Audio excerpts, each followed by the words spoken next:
Desde Enraizados, como sabéis, hemos lanzado una campaña para difundir lo más masivamente que podamos la doctrina social de la Iglesia a través de unos vídeos muy cortos que hemos llamado píldoras, en los que damos pequeños flashes de doctrina social de la Iglesia.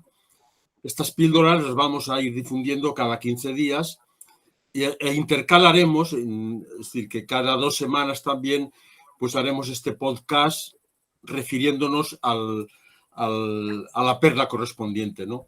En este primer caso, que es el primero, pues vamos a tratar de comentar la primera perla, que era simplemente una presentación de la doctrina social de la Iglesia.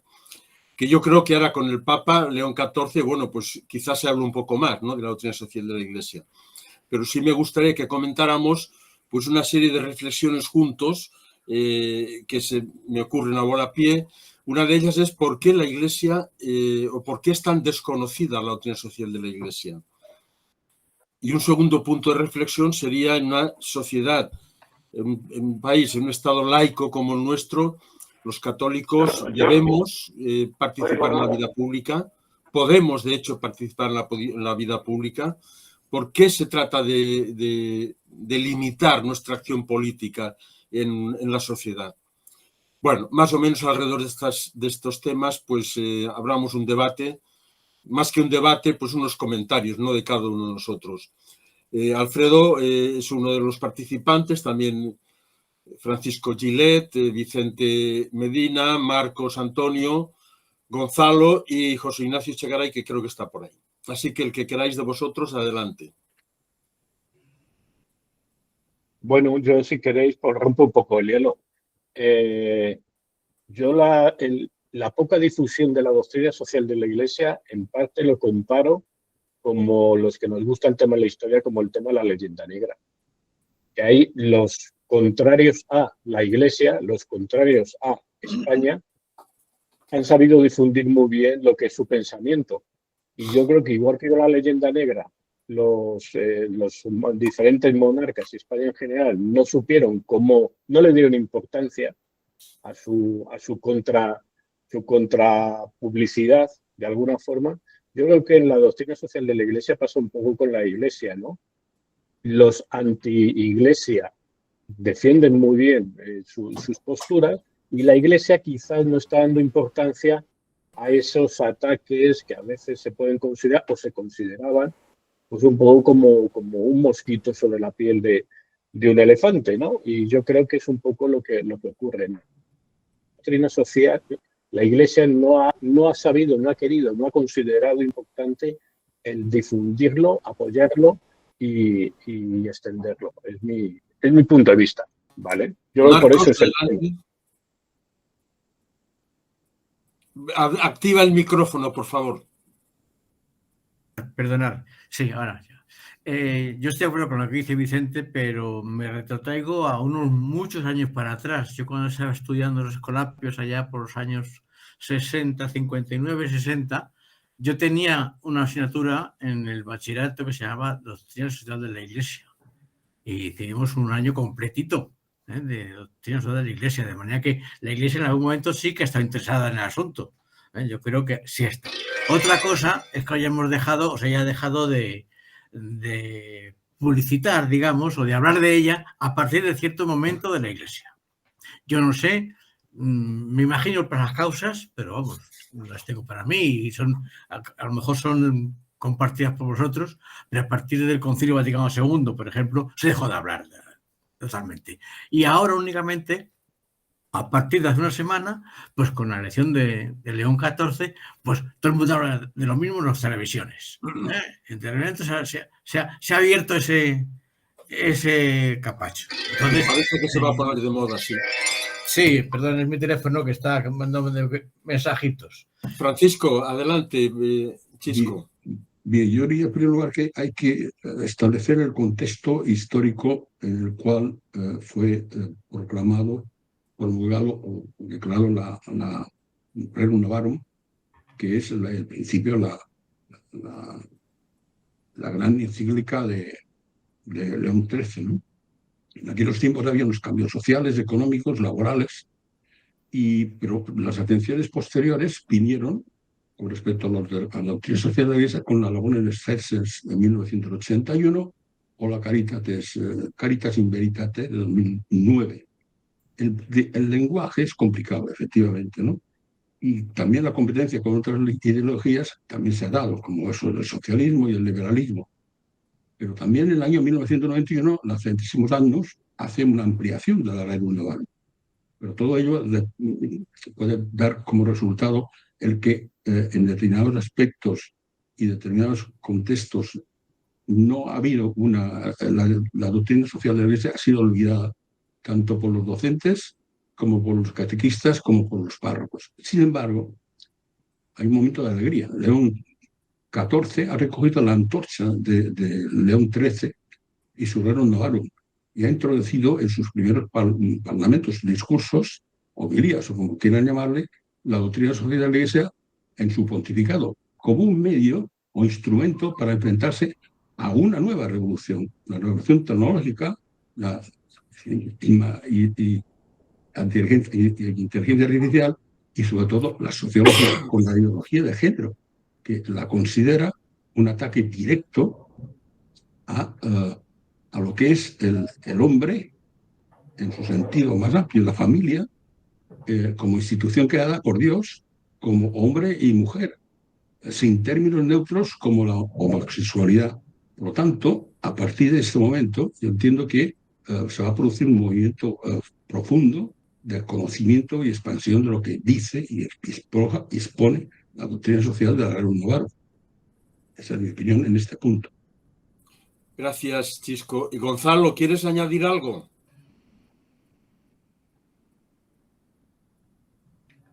Gonzalo, Alfredo, adelante tú. Sí, estoy de acuerdo con todo lo que habéis dicho. A ver, yo soy un poco más joven que Marcos, no estoy en los Escolapios, con lo cual a mí nunca me han hablado de la Rerum Novarum. Es más, yo recuerdo a don Severino, mi profesor de religión en el bachillerato, en el superior, que decía, iba con sotana y boina a clase, y decía, curas rojos a Moscú. O sea, telita, telita. Eso por una parte. Yo es que sinceramente he sido Boy Scout, hemos tenido charlas con los conciliarios de temas sociales, religiosos, juventud. Yo no recuerdo, sinceramente, no recuerdo que ningún cura me hablara de la Rerum Novarum, no lo recuerdo. No recuerdo, bueno, sí recuerdo hablar del Concilio Vaticano II con curas a favor y curas en contra. Claro, entonces yo creo que la doctrina social de la Iglesia ha pasado de puntillas sobre ella, a lo mejor gente muy concienciada con el tema. Yo nací en Vallecas, en esas zonas, digamos, proletarias, tal, sí había curas que hablaban del tema, pero yo creo que era mínimo, ¿no? Y creo que la Iglesia pierde una oportunidad de oro de no sacar su doctrina, que me parece que es progresista a lo bestia, con equidad, porque siempre hablamos de igualdad y la comparamos con la equidad y no tiene nada que ver, o muy poco que ver, ¿no? Y yo creo que la Rerum Novarum, y yo sinceramente estoy encantado de que nuestro nuevo Papa haya decidido ponerse León XIV, porque me parece que ahí estamos dándole armas al enemigo y no estamos haciendo lo que hace 2000 y pico años ya decía el jefe, ¿no? Jesús. Perfecto. José Ignacio, adelante. Sí, buenas tardes a todos. Vamos a ver, yo, como habéis dicho ya varios de vosotros, yo la doctrina social de la Iglesia, no hablo de la Rerum Novarum, de la doctrina social de la Iglesia. La verdad es que no la he conocido hasta que he contactado con Enraizados, con los 2 cursos que he hecho con Enraizados de la doctrina social de la Iglesia. Sí, hombre, he oído hablar de ella, pero no conocía la doctrina social de la Iglesia. Entonces, yo sigo sin entender por qué la Iglesia, después de tantos años, después de León XIII y Juan Pablo II, que fue el que hizo el compendio de la doctrina social de la Iglesia, ¿por qué la Iglesia no ha tenido la iniciativa expandir todo lo que es la doctrina social de la Iglesia a todos, no solamente a todos los creyentes, sino a todas las personas, porque la doctrina social de la Iglesia contiene principios que pueden ser practicados absolutamente por todos, sean creyentes o no. Sorpresa fue cuando, después del primer curso de la doctrina social de la Iglesia, me propuse proponerlo en las dos iglesias más cercanas a mi casa, proponerles a ambos párrocos poder hacer un curso de doctrina social de la Iglesia para los feligreses, porque me parecía que era una cosa que no se había tocado nunca. Yo nunca he oído a ningún sacerdote en la homilía sobre la doctrina social de la Iglesia. Entonces digo, creo que es una buena oportunidad. Bueno, mi sorpresa fue que en una de las iglesias más o menos me dijeron que me olvidara del tema, y en la otra, es que esto es muy complicado, porque es que hay que hablarlo con el obispado, porque si vamos a hacer un nuevo curso de formación, le dije, pero vamos a ver, pues estamos hablando de formar a los feligreses de la doctrina social de la Iglesia, que es una cosa absolutamente, no solamente necesaria, sino que vamos a ayudar muchísimo, lo mismo que me ha ayudado a mí. Bueno, entonces mi sorpresa ha sido que yo creo que la Iglesia no quiere saber nada de esto. Yo no sé si porque se puede conectar con un aspecto más político del aspecto social, tirando a temas comunistas o marxistas, no sé cuál es la razón, pero yo me he llevado una sorpresa, y una sorpresa muy desagradable, porque creo que formar a los católicos en la doctrina social de la Iglesia debería de ser una de las primeras prioridades que tuviese la Iglesia en su país. Muy bien, gracias, José Ignacio. Gonzalo, adelante, encantado de que estés con nosotros. He conseguido encender la cámara, no sé lo que pasaba. Bueno, pues yo estudié en la Universidad Pontificia de Comillas, y ahí teníamos 3 asignaturas, 3 años o 3 cuatrimestres de pensamiento social cristiano, que es lo mismo que decir doctrina social de la Iglesia. Así que estudiábamos bastante, aunque eran asignaturas, digamos, que no eran un centro de nuestro estudio principal, pues nos tocaba y no eran demasiado duros los jesuitas en exigencia, pero sí teníamos un baño importante.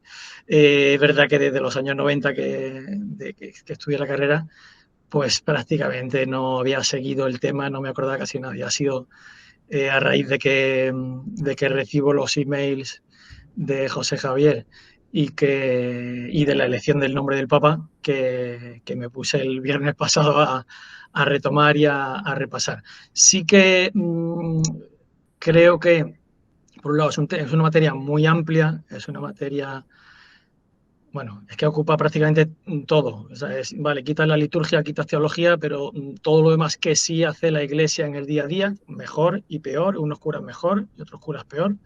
Pero sí se habla mucho en las homilías, porque es que la doctrina social de la Iglesia ocupa casi cualquier cosa que no sea puramente eso, puramente litúrgica, puramente sacramental. Entonces sí se usa mucho, pero creo que no se habla directamente de la doctrina social de la Iglesia por muchas razones, algunas no las sé, supongo que ahora eso cambiará un poco, pero sí que es un tema complejo, es un tema que en realidad está más abierto de lo que parece. Ha dicho, estoy buscando el nombre, no encuentro, Alfredo, creo, ¿no?, que es muy progresista. Bueno, pues depende de lo que se entienda por progresista. Pero la Rerum, yo encantado de que la Iglesia nos ayude a progresar, pero no en el sentido político de izquierda. Y claro, es importante remarcarlo, porque además sí que tiene cosas que parecen indicar que va hacia eso, pero la Rerum Novarum, de la que nos hablaban mucho en ICADE, pues empieza, entre otras cosas, por defenderse por defenderse del marxismo y del comunismo, de explicar la necesidad de defender la propiedad privada, y creo que más que la Rerum Novarum, las siguientes pues defienden sobre todo una cosa que se oye hablar poco, pero que es fundamental en esto que estamos hablando de derecha e izquierda, del principio de subsidiariedad. que cada entidad superior solo tiene que entrar en funcionamiento cuando las inferiores y las más cercanas a cada persona, a cada familia, no sean capaces, no quieran, no puedan o no deban ayudar. Y bueno, pero es verdad que no sé muy bien por qué no se ha entrado o no se ha entrado un poco más a hablar de temas directos, o sea, nombrándolos como son y estudiándose lo que es la doctrina social de la Iglesia hoy en día. Javier, tienes el micrófono apagado. José, ¿quieres añadir algo?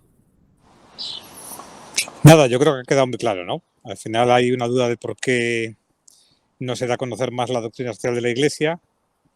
Entiendo que habéis esbozado algunas causas.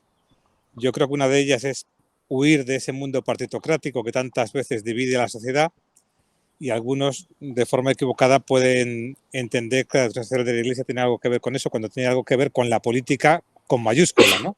Que es el cuidado del bien común y que es trabajar por una sociedad mejor. Y ahí sí que creo que debemos subrayar que existe una concepción católica de la política, y que igual que existe una concepción católica de la familia, una concepción católica de otras realidades, pues también existe de la política, que no es más que la concepción también natural de la política, únicamente que también redimida por Cristo y con la luz de la fe, y que es importante que los católicos conozcan esto, ¿no? Que existe una política católica y que sería bueno que, como antes ha señalado Gonzalo, pues conozcamos el principio de subsidiariedad, el principio del bien común, el principio de la dignidad de la persona y el principio de solidaridad, y en nuestra acción política actuemos conforme a nuestra fe, conforme a la doctrina social de la Iglesia. Bueno, en los siguientes perlas iremos desgranando todo esto que está apareciendo ahora, y siguiendo el hilo de lo que acaba de mencionar José, pues me surge la siguiente pregunta, ¿no? En un país, en un estado laico como el nuestro, un tema que es muy controvertido, ¿qué hacemos los católicos? ¿Qué debemos hacer? ¿Podemos, no podemos? ¿Nos reservamos y nos metemos en las sacristías? Esa es la cuestión. ¿Qué papel debemos de jugar los católicos en la actividad social y política, e incluso económica? Y si en ese campo, claro, naturalmente la doctrina social de la Iglesia nos aporta algo, nos da bagaje para poder participar en toda esa actividad social. Así que adelante otra vez. Yo creo que en primer lugar hay que enviar el concepto de laico, social laico, como has dicho que era, no estamos hablando de un Estado laico, sino de un Estado aconfesional, que es algo distinto, porque evidentemente todos somos laicos, ¿no? Bueno, menos los ordenados, ¿no? Por lo tanto, sí, pero parece que la designación bueno, sí, es verdad lo que dices, ¿no? Pero la gente parece que y de hecho se conoce como Estado laico o Estado laicista, el que está en contra, ¿no? Esta es otra cuestión. Bueno, entendemos el concepto y se trata de que aportemos nuestras ideas al respecto. Esto en España no es nada nuevo.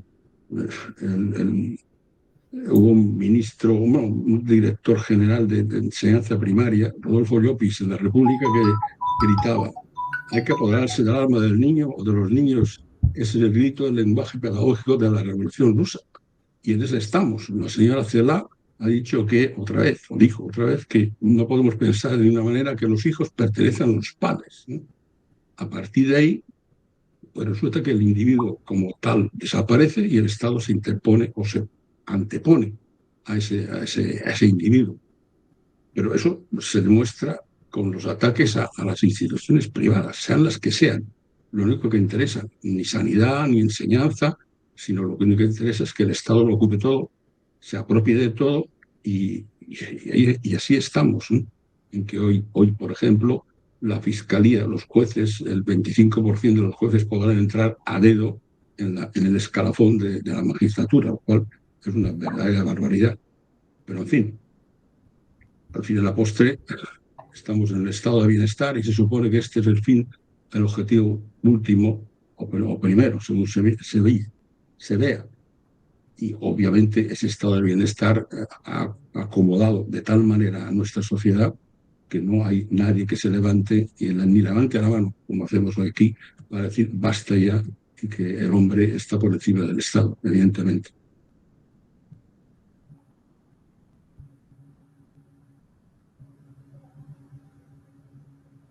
Vicente, adelante.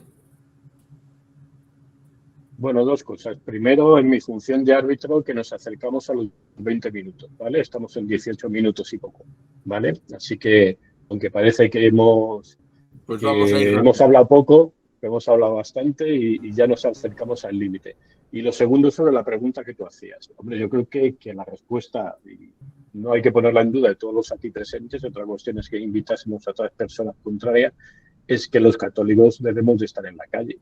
Debemos de estar en la calle y en más sitios, ¿vale? Como sabéis, yo saco al Divino Cautivo en Semana Santa y es de una forma, a mí me encanta porque de alguna forma estamos extendiendo el cristianismo.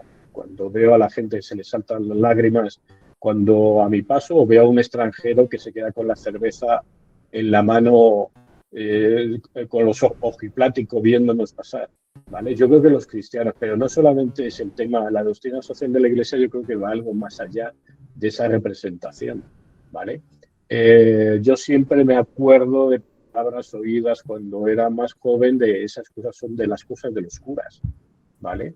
Pero es que no son cosas de los curas. Habéis estado hablando, mencionando las diferentes encíclicas. Yo no sé si os acordaréis, Javier, que era mi profesor en ese momento, cuando hice yo el trabajo del curso de doctrina social, lo hice sobre el sindicalismo.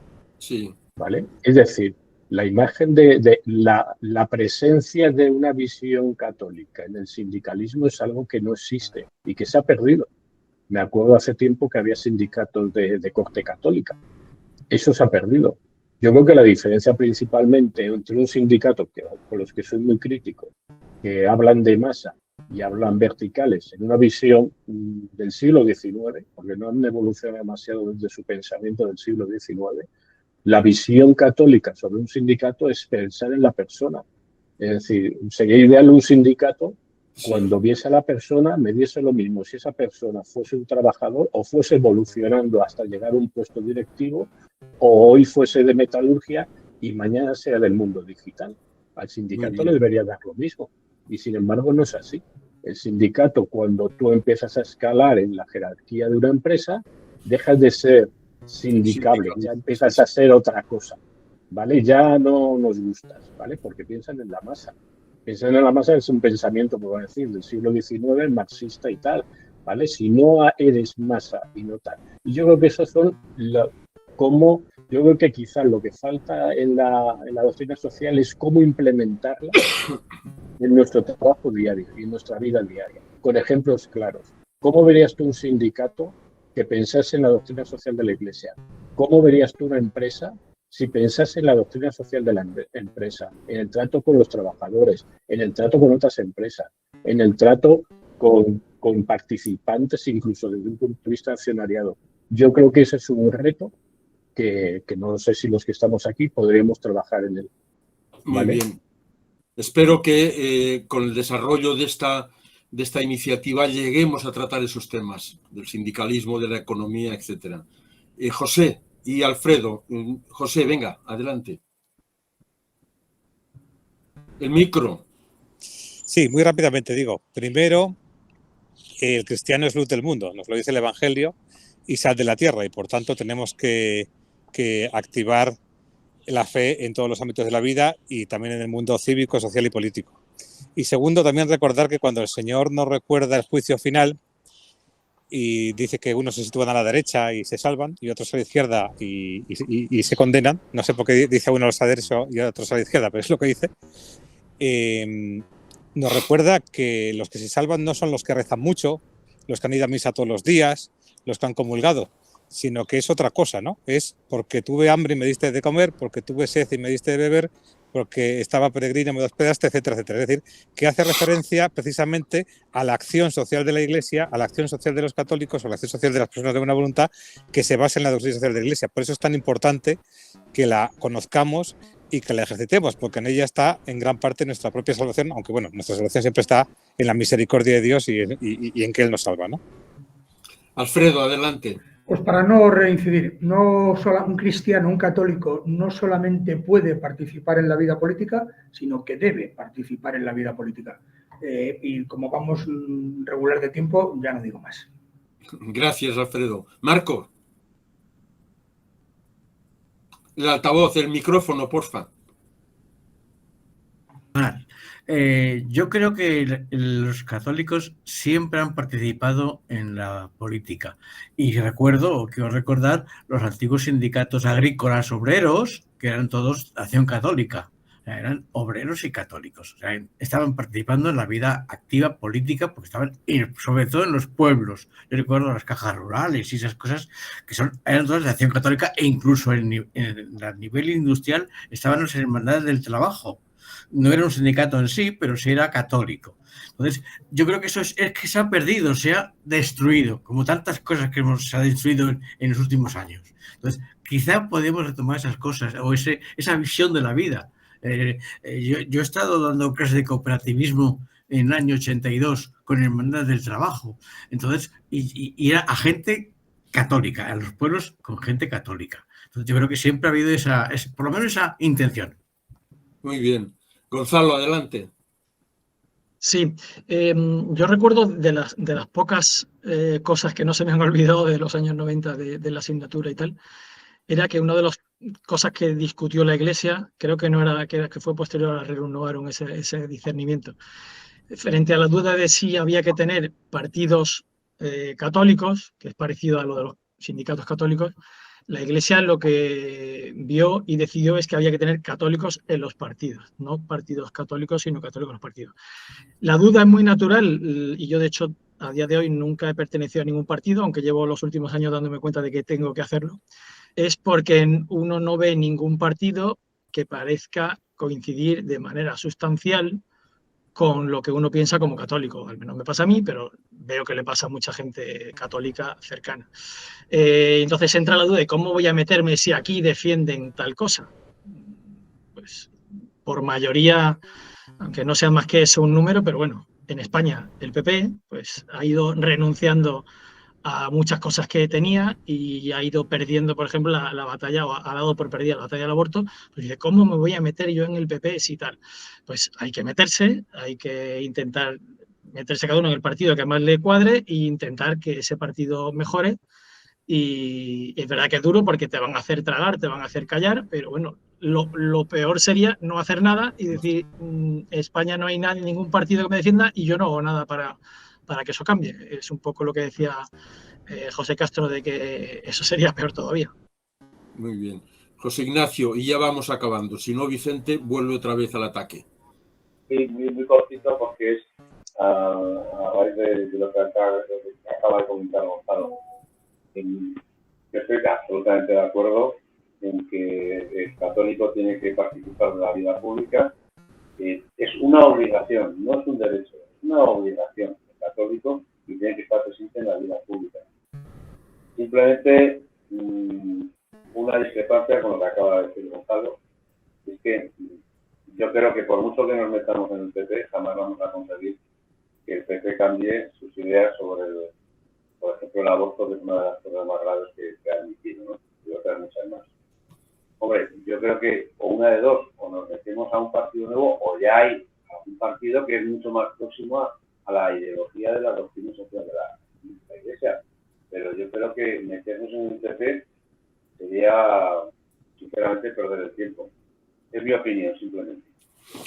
Bueno, yo creo que lo dejamos aquí. Hemos reflexionado alrededor de esta primera perla.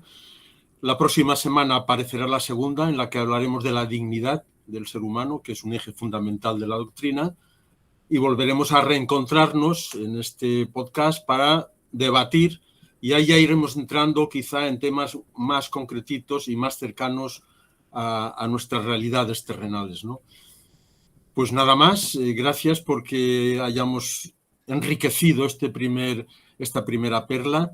Haremos llegar estas reflexiones a todas las personas que se han interesado, que son bastantes, por cierto, por esta iniciativa, y vamos a ver también si somos capaces de hacerlos participar y de enriquecer todavía más estas reflexiones. Pues si no hay nada más, muchas gracias y Gracias. los espero en el siguiente podcast. A todos. Bueno.